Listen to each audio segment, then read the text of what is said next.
The transition is happening and the EU needs to ensure that it's happening fast and that it's happening in a fair way.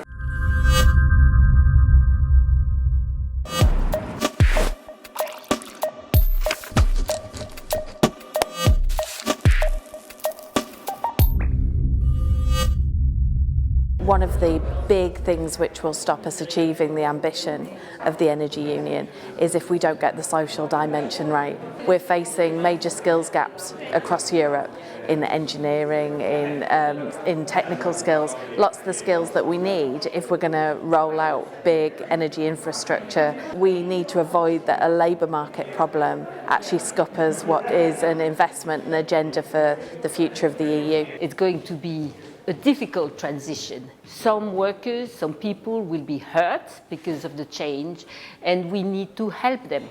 We need to plan for them, we need to train them, we need to improve social protection if necessary. But we also need the investment so that the new jobs can be created. It would also place Europe as a leader on the question of energy and environment. At the moment, we actually don't see the European Union coming up with the necessary regulations, both for this just transition as for the transition as a whole. It's very important that the transition is being accompanied with a clear price on carbon, which can be a carbon tax or emission trading scheme, and that the revenues of that price on carbon are being used both to finance the transition, but actually also to support workers for training programs and others. In the building sector, we know that if the right level of ambition is put in place, then we can create in 2020 2 million new direct local jobs, and those jobs can be high quality jobs. We see that the construction sector is quite conservative, it suffers from quite a bit of inertia,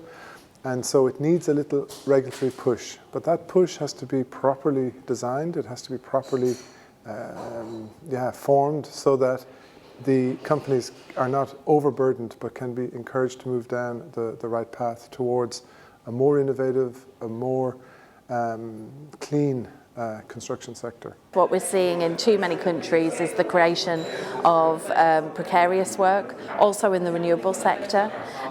We see in a number of countries as the renewable sector has developed that they've not been organised workforces, that there have been anti-union actions. So it's about tying up, just as Delors did in the 1980s with the single market. He said we needed the social dimension of the single market to ensure that we achieve the economic integration. Today, we need the social dimension to ensure that we achieve the energy integration across the EU. The main challenge is that we should succeed in Paris. What I would like to come out, I'm not sure it will, but I hope it will, is a real commitment from the main economies of the world so that they will fix the objectives and targets which are fair, but also fair to or developing countries or the new economies, because we will have also to help some of the countries outside Europe, outside America, outside Japan.